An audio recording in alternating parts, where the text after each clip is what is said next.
बलियापुर हवाई पट्टी के मैदान में अभी JBKSS का पूरा टीम और खुद टाइगर जयराम महतो निरीक्षण करने के लिए पहुंचे हैं। आगामी 18 जून को यहां पर JBKSS की ओर से महाधिवेशन किया जाएगा और ग्राउंड का भी निरीक्षण करने के लिए पहुंचे हैं बलियापुर हवाई पट्टी। और ये ग्राउंड है, हवाई पट्टी का ग्राउंड है। इसी ग्राउंड में 18 जून को यहाँ पर JBKSS का महाधिवेशन होने के लिए जा रहा है और उस दिन संभव ये जताया जा रहा है कि उस दिन यहाँ से पार्टी का भी घोषणा किया जाएगा। जयराम जी, आज आप लोग यहाँ पर जो निरीक्षण कर रहे हैं, क्या क्या मकसद को लेकर कर रहे हैं? जैसा कि सबको जानकारी है, हमारी जो संगठन है झारखंडी भाषा कल्याण संघर्ष समिति, उसका महाधिवेशन 18 तारीख को रखा गया है इसी बलियापुर की धरती में। और उसी का निरीक्षण के लिए हम लोग आए हैं कि ये थोड़ा सा इससे पहले थोड़ा सा जांच पड़ताल कैसे क्या लोग अरेंज कर सकें, इस तरह में आज यहाँ आना हुआ है। तो जो दूर से लोग आएंगे वो उनके लिए क्या व्यवस्था आप लोग के संगठन की तरफ से किया गया है? हम लोग तो जानते हैं कि निर्धन संगठन है, अभी हम लोग यही पल्लवित हो रहे हैं, मैंने छोटा सा अंकुर खिलना स्टार्ट हुआ है। तो जैसी बात है थोड़ा सा चैलेंजिंग होगा क्योंकि हम लोग ना कोई पॉलिटिकल अनुभव है, ना किसी प्रकार के अधिवेशन का हमारे पास अनुभव है। लेकिन कुल मिलाकर हम लोग एक अच्छा मैंने आज बैठक के माध्यम से सारी रणनीति तय हो जाएगी कि मतलब आज हमें करना क्या है और कैसे अरेंज करना है। उसमें जो बलियापुर के स्थानीय हैं, जिसमें आशीषदा हैं और भी हमारे तमाम साथी हैं, उनके ही देखरेख में ये सारा कार्यक्रम। आशीष जी, क्या तैयारी है आप लोग का? आप सुबह से तो देख रहे हैं पूरा एकदम नहाए भी नहीं और हाफ पैंट में ही घूम रहे हैं। मुंह भी नहीं धोए। अच्छा, क्या तैयारी है 18 तारीख को लेकर? तैयारी पूरा जोर शोर से ही है। वो अभी क्या बताएंगे आप? 18 तारीख को आइए, स्वागत है, आके देखिए। कितने लोगों के पहुंचने की संभावना है यहाँ? हम तो टारगेट लिए हैं 40 से 50 हजार के बीच। अच्छा, 40-50 हजार लोग आएंगे इस कड़ी धूप में भी? टाइगर जहाँ है तो 40-50 भी हमको लग रहा है कम, हम सोच रहे हैं। हाँ, लाख भी पार हो सकता है। अच्छा, पीछे एक आंदोलनकारी है, क्या कहेंगे जी? 18 तारीख को यहाँ कार्यक्रम होने जा रहा है। देखिए, 18 तारीख का कार्यक्रम बहुत अच्छा रहेगा, इसलिए कि इससे पूर्व जो मोदी जी का कार्यक्रम होता है ना, हमको लग रहा है कि उस तरह से कार्यक्रम होगा। अच्छा, उस तरह से होगा। उस तरह से होगा। वाह, क्या टाइगर साहब? देखिए, वो तो भाई स्थानीय लोग जानते हो। देखिए, और उसके बाद हम लोग ये लड़ाई विचारधारा की है। 50,000 आए या 500 की संख्या में आए, तो एक विचारधारा के लिए लड़ रहे हैं। किसी माने चेहरे की और शरीर की फिजिकली लड़ाई नहीं, ये लड़ाई एक आइडियोलॉजी की है। तो निश्चय ही, और आइडियोलॉजी के कारण इस जगह का जो चयन किया गया, आइडियोलॉजी के कारण विनोद बाबू के विचार यहाँ कण कण में समाहित हैं। इसीलिए हम लोग अपना उद्घोष भी यहीं से करना चाहेंगे। और खासकर इस जमीन को भी इसलिए चुना है क्योंकि हम लोग यदि इन फ्यूचर अगर पार्टी के रूप में आते हैं तो हमारा सबसे मुद्दा होगा, बड़ा मुद्दा जमीन का। और ये जिस जमीन देख रहे हैं आप, इसको FCI ने आज से कई साल पूर्व 1952 के आसपास लिया है। आप देख सकते हैं, मुझे लगता है लगभग हजारों एकड़ में ये जमीन है। अभी तक इसमें कोई कार्य नहीं हुआ है। तो हमारा सदन में अगर हमारे नौजवान चुनकर जाते हैं तो उनका सबसे पहला प्राथमिकता ये भी होगी कि जो हमारा नियम है जमीन अधिग्रहण का कि 5 साल तक अगर वहाँ कोई परियोजना नहीं खड़ी होती तो जमीन को वापस कीजिए रैयत को। तो इसलिए इस जमीन को भी इसलिए चुना गया है कि इस जमीन में बहुत लोगों की पीड़ा छुपी है, बहुत लोगों का दर्द छुपा है कि हमारे पूर्वज किस प्रकार यहाँ अपना खेती करते थे, धान गेहूँ मड़वा बाजरा लगाते थे। और आज हम इतनी बड़ी जमीन, आप भी देख सकते हैं, एक बार कैमरा को चारों तरफ घुमा के दिखा सकते हैं कि इतनी बड़ी जमीन जिसको 1952 से अधिग्रहण करके रखा गया है और यहाँ कुछ काम नहीं हुआ है। मतलब हजारों एकड़, कई गुना ज्यादा। आंख नाप नहीं पा रही है, हमारे पास कोई स्केल नहीं जो हम नाप के बताए कि कितना जमीन लिया गया है। इसलिए मेरा मानना है कि ये जमीन विस्थापितों के दर्द पीड़ा को दर्शाता है। और मैंने तो स्टेटमेंट भी क्लियर किया है कि अपना 1932 और 60-40 की नियोजन नीति से महत्वपूर्ण झारखंड में जमीन अधिग्रहण का मुद्दा है। हमारे पास जमीन ही नहीं रहेगी तो फिर हम कहाँ रहेंगे? तो उसी क्रम में देख सकते हैं आज, और जहाँ तक सिंदरी का इतिहास कहता है, लगभग 52-50 गाँव का विस्थापन हुआ है। विस्थापन क्या माने, कहाँ समा गए वो कोई नहीं जानता है। 50 से 52 गाँव ऐसे 70 साल पहले इस मिट्टी में कहाँ समा गए वो कोई नहीं जानता है। उसी का इतिहास है ये विशाल एलोड्रम का मैदान, हवाई पट्टी का मैदान जिसको कहते हैं। यहाँ से तो जहाज उड़ना था, ले गए दुबे जी सिंह साहब से छीन कर अपना घर। आखिर इसी क्षेत्र को क्यों चुने, बलियापुर क्षेत्र को? दो कारण, बलियापुर कोल्हान भी क्षेत्र है। देखिए जयराम जी, कोई भी अधिवेशन करने के लिए या पार्टी घोषणा करने के लिए मैक्सिमम लोग रांची का चयन करते हैं, लेकिन आपने विनोद धाम और बेलियापुर को क्यों किया? राजधानी का लोग चयन करते हैं, लेकिन हम लोग चाहते हैं कि हम न्यू पैटर्न राजधानी को सब चुनते हैं, ताम झाम को चुनते हैं, हम लोग गांव को चुनते हैं। और आज की डेट में अगर बात कही जाए कि धनबाद में अगर गांव कहीं बचा है तो आपका मैक्सिमम टुंडी और बलियापुर में ही बचा है, तो इसीलिए इस स्थान को चयन किया गया। दूसरा बात, विनोद बाबू का धाम है, उनके विचार यहाँ है, और ये धरती को इसलिए चुना गया क्योंकि ये विस्थापितों की धरती है और हमारी लड़ाई सबसे महत्वपूर्ण लड़ाई विस्थापितों की है। आज अगर लोग हम लोग के साथ जुड़े हैं तो 1932 और 60-40 के बाद सबसे महत्वपूर्ण मुद्दा रहा है विस्थापन का। जब हम लोग कंपनी में एंट्री की है, कुछ सफलताएं मिली हैं, तो लोगों के साथ हमारा भावनात्मक जुड़ा हुआ है और वे लोग चाहते हैं कि एक मैंने इस विधि व्यवस्था में एक बदलाव हो, उसके लिए आप पॉलिटिकली रूप से आए। तो इसलिए इस जमीन को भी चुना गया क्योंकि आप मैंने बड़ा दुख होता है कि हमारे पूर्वज, उनके पास दूर देखने की शक्ति नहीं थी, उन्हें आभास नहीं था कि जमीनों को किस प्रकार मतलब कंपनी आज हमसे ले रही है। देखिए इतना बड़ा मैदान, इतना विशाल मैदान, लगभग नहीं करने से हमको लगता है 4 गो गांव बसेगा इसमें, लगभग नहीं करने से 20,000 की आबादी यहाँ बसेगी और वह जमीन आज खाली पड़ा हुआ है। विस्थापन का दर्द बोकारो में भी है, जमशेदपुर में भी है, तो आखिर उस हम देखिए जब इसके बाद का अधिवेशन होगा तो निश्चय वहाँ भी होंगे, लेकिन यहाँ इसीलिए मेन पॉइंट है कि विनोद बाबू के विचार।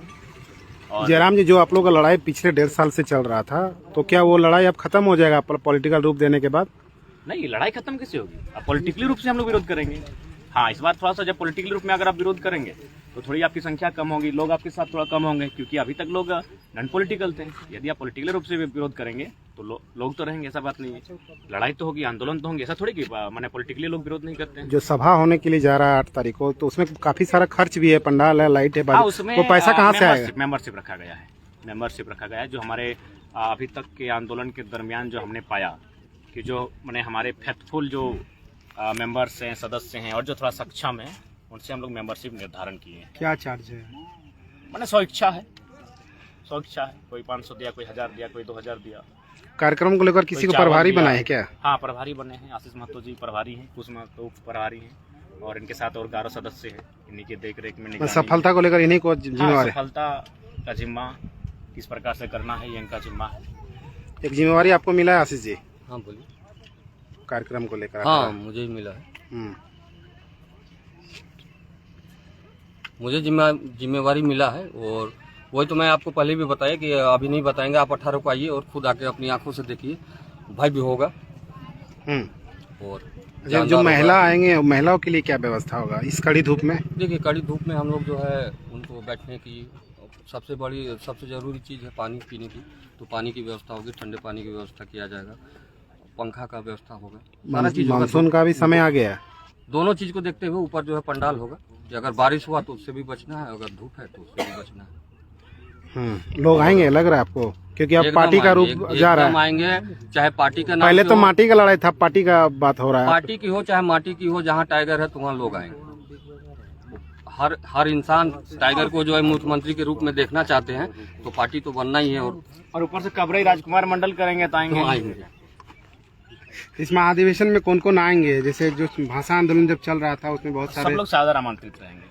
मैंने क्या आपके सिर्फ बोलने से लोग आएंगे कि उनके आमंत्रित भी किया जाएगा? बाय टेलीफोनिक हमारी टीम के माध्यम से टेलीफोन किया, जो भी माने रणधीर वर्मा चौक के समय सभी लोग जो भी हैं हमारे टीम के माध्यम से सबको एक मैसेज दिया जाएगा, ईमेल के माध्यम से, व्हाट्सएप के माध्यम से, टेलीग्राम के माध्यम से, बाय कॉन्टेक्ट के माध्यम से।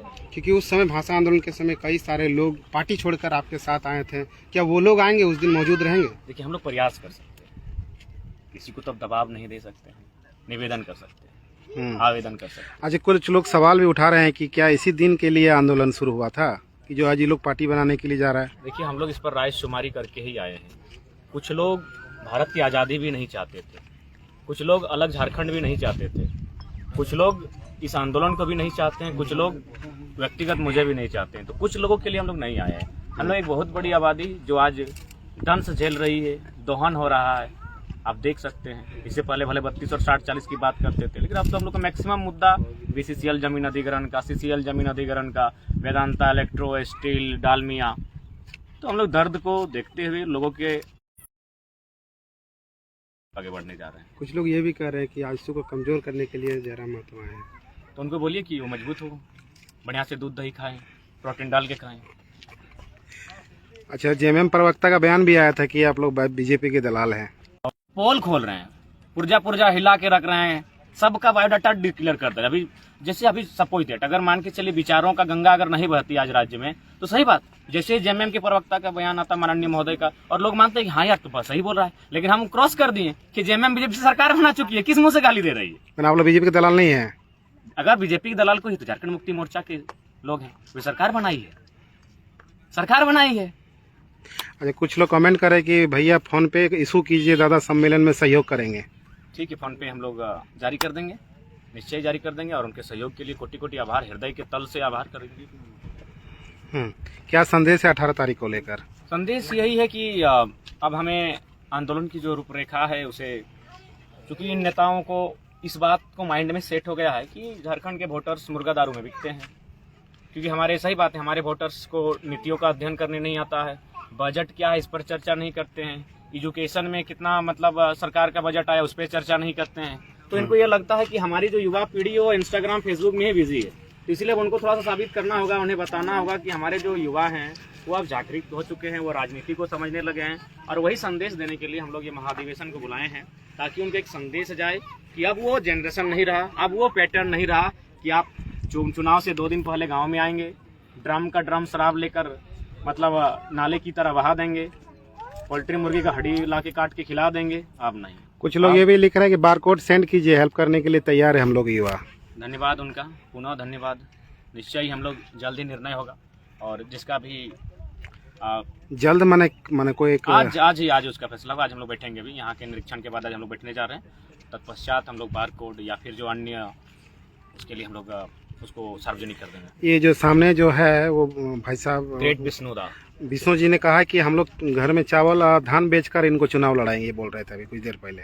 ये लोगों का प्रेम है, अब तो विष्णुदा ही बताएंगे, आप पूछिए इनसे। नहीं, बोले थे, हम वीडियो भी बनाए हैं। जी एकदम सही बात है, मैंने जो बोला वो करेंगे, इसके लिए पीछे कभी नहीं हटेंगे, न हटे कभी हम। क्या बोले थे?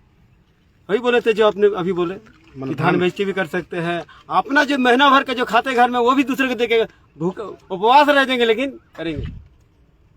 पुराना जमाना को आप एक बार फिर से याद पुराना जमाना नहीं है, ये नया जमाना ही है, और सब कुछ नया ही होगा। पहले इस तरह होता था, लेकिन पहले जो होता था वो चीज लोग भूल जा रहे हैं, वही उसको याद कराने के लिए हम माने क्या बोलते हैं, जिस तरह मनसा पूजा में उपवास करते हैं ना, उसको सबक सिखाने के लिए उपवास करेंगे दूसरे के लिए जो गलत कर रहे हैं 50 साल से। क्योंकि वही 50 साल के दरमियान जो बीजेपी हो चाहे एमसीसी हो, जो लोग आज तक कर रहे हैं वैसे ही हुआ है, कोई परिवर्तन नहीं हुआ है। वो लोगों को परिवर्तन करने के लिए हमने जो अपना घर का धन दौलत, आज तक तो मैंने कभी 1 रुपया कमाया नहीं, लेकिन फिर भी मांग के है ढंग के हो, जो घर में जो खाते हैं वही तमाम चीज लगा देंगे इनके लिए हम।